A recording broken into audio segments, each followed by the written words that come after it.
Around the World in 80 Days by Jules Verne, as read to you by me, Mars. Chapter 13, in which Passepartout receives a new proof that fortune favors the brave. The project was a bold one, full of difficulty, perhaps impracticable. Mr. Fogg was going to risk life, or at least liberty, and therefore the success of his tour. But he did not hesitate, and he found in Sir Francis Cromarty an enthusiastic ally. As for Passepartout, he was ready for anything that might be proposed. His master's idea charmed him. He perceived a heart, a soul, under that icy exterior. He began to love Phileas Fogg. There remained the guide. What course would he adopt? Would he not take part with the Indians? In default of his assistance, it was necessary to be assured of his neutrality. Sir Francis frankly put the question to him. "Officers," replied the guide, "I am a Parsee, and this woman is a Parsee. Command me as you will." "Excellent," said Mr. Fogg. "However," resumed the guide, "it is certain not only that we shall risk our lives, but horrible tortures if we are taken." "That is foreseen," replied Mr. Fogg. "I think we must wait till night before acting." "I think so," said the guide. The worthy Indian then gave some account of the victim, who, he said, was a celebrated beauty of the Parsee race, and the daughter of a wealthy Bombay merchant. She had received a thoroughly English education in that city, and from her manners and intelligence would be thought an European. Her name was Aouda. Left an orphan, she was married against her will to the old Rajah of Bundelkund, and knowing the fate that awaited her, she escaped, was retaken, and devoted by the Rajah's relatives who had an interest in her death to the sacrifice from which it seemed she could not escape. The Parsee's narrative only confirmed that Mr. Fogg and his companions in their generous design. It was decided that the guide should direct the elephant toward the pagoda of Pillaji, which he accordingly approached as quickly as possible. They halted half an hour afterward in a copse some 500 feet from the pagoda, where they were well concealed, but they could hear the groans and cries of the fakirs distinctly. They then discussed the means of getting at the victim. The guide was familiar with the pagoda of Pillaji, in which, as he declared, the young woman was imprisoned.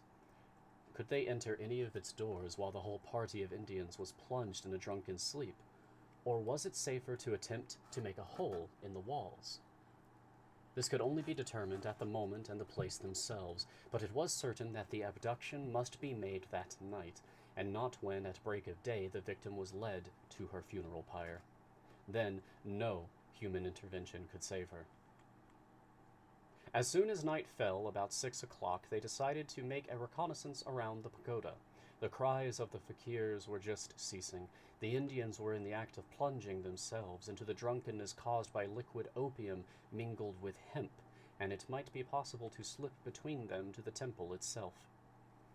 The Parsee, leading the others, noiselessly crept through the wood, and in 10 minutes they found themselves on the banks of a small stream, whence, by the light of the rosin torches, they perceived a pyre of wood, on the top of which lay the embalmed body of the Rajah, which was to be burned with his wife. The pagoda, whose minarets loomed above the trees in the deepening dusk, stood 100 steps away.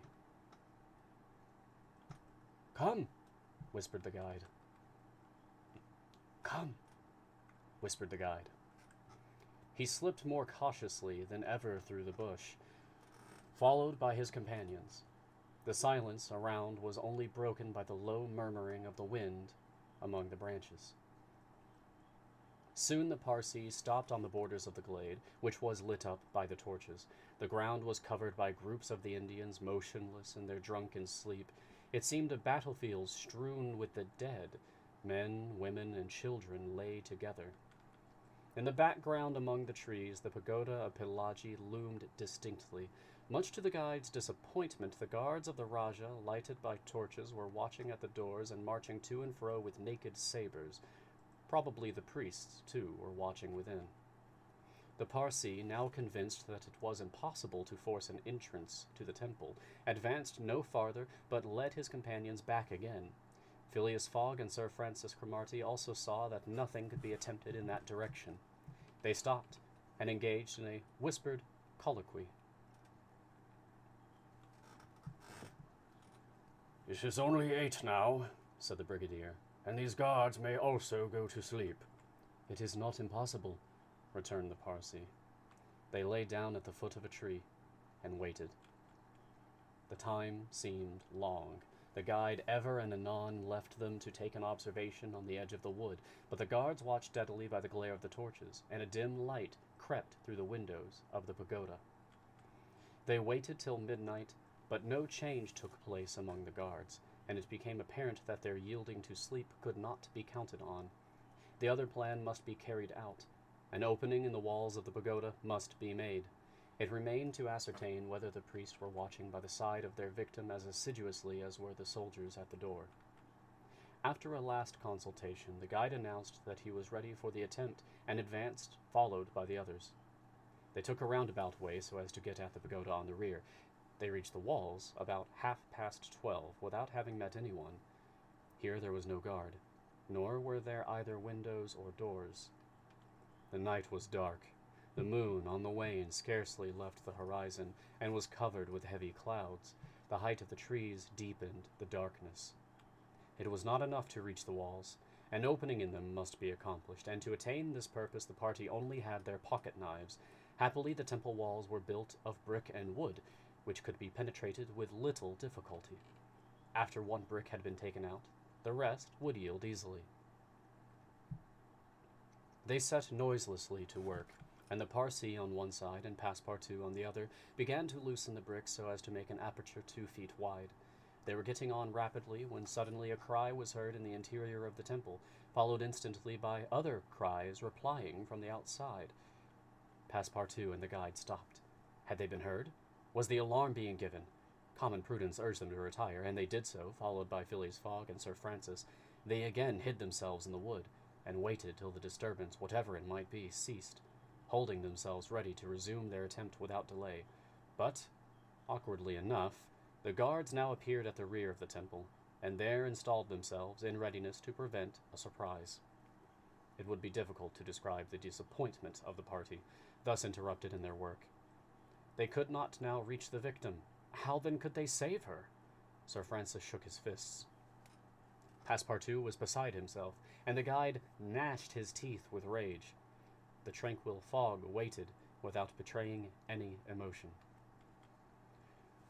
"We have nothing to do but to go away," whispered Sir Francis. "Nothing but to go away," echoed the guide. "Stop," said Fogg. "I am only due at Allahabad tomorrow before noon." "But what can you hope to do?" asked Sir Francis. "In a few hours it will be daylight, and the chance which now seems lost may present itself at the last moment." Sir Francis would have liked to read Phileas Fogg's eyes. What was this cool Englishman thinking of? Was he planning to make a rush for the young woman at the very moment of the sacrifice, and boldly snatch her from her executioners? This would be utter folly, and it was hard to admit that Fogg was such a fool. Sir Francis consented, however, to remain to the end of this terrible drama. The guide led them to the rear of the glade, where they were able to observe the sleeping groups. Meanwhile, Passepartout, who had perched himself on the lower branches of a tree, was resolving an idea which had at first struck him like a flash, and which was now firmly lodged in his brain. He had commenced by saying to himself, "What folly!" And then he repeated, "Why not, after all? It's a chance, perhaps the only one, and with such thoughts." Thinking thus, he slipped with the suppleness of a serpent to the lowest branches, the ends of which bent almost to the ground. The hours passed, and the lighter shades now announced the approach of day, though it was not yet light. This was the moment. The slumbering multitude became animated, the tambourines sounded, songs and cries arose. The hour of the sacrifice had come. The doors of the pagoda swung open, and a bright light escaped from its interior, in the midst of which Mr. Fogg and Sir Francis espied the victim. She seemed, having shaken off the stupor of intoxication, to be striving to escape, from her executioner. Sir Francis's heart throbbed, and, convulsively seizing Mr. Fogg's hand, found in it an open knife. Just at this moment the crowd began to move. The young woman had again fallen into a stupor caused by the fumes of hemp, and passed among the fakirs, who escorted her with their wild religious cries. Phileas Fogg and his companions, mingling in the rear ranks of the crowd, followed, and in 2 minutes they reached the banks of the stream, and stopped 50 paces from the pyre, upon which still lay the Rajah's corpse. In the semi-obscurity they saw the victim, quite senseless, stretched out beside her husband's body. Then a torch was brought, and the wood, heavily soaked with oil, instantly took fire. At this moment Sir Francis and the guide seized Phileas Fogg, who, in an instant of mad generosity, was about to rush upon the pyre, but he had quickly pushed them aside, when the whole scene suddenly changed. A cry of terror arose. The whole multitude prostrated themselves, terror-stricken, on the ground. The old Rajah was not dead. Then, since he rose of a sudden like a spectre, took up his wife in his arms, and descended from the pyre in the midst of the clouds of smoke, which only heightened his ghostly appearance. Fakirs and soldiers and priests, seized with instant terror, lay there, with their faces on the ground, not daring to lift their eyes and behold such a prodigy. The inanimate victim was borne along by the vigorous arms which supported her, and which she did not seem in the least to burden. Mr. Fogg and Sir Francis stood erect, the Parsee bowed his head, and Passepartout was, no doubt, scarcely less stupefied. The resuscitated Rajah approached Sir Francis and Mr. Fogg, and, in an abrupt tone, said, "Let us be off." It was Passepartout himself, who had slipped upon the pyre in the midst of the smoke, and, profiting by the still overhanging darkness, had delivered the young woman from death. It was Passepartout who, playing his part with a happy audacity, had passed through the crowd amid the general terror. A moment after all 4 of the party had disappeared in the woods, and the elephant was bearing them away at a rapid pace. But the cries and noise, and a ball which whizzed through Phileas Fogg's hat, apprised them that the trick had been discovered. The old Rajah's body indeed now appeared upon the burning pyre, and the priests, recovered from their terror, perceived that an abduction had taken place. They hastened into the forest, followed by the soldiers, who fired a volley after the fugitives, but the latter rapidly increased the distance between them, and ere long found themselves beyond the reach of the bullets and arrows. End of chapter. Ho ho ho! That was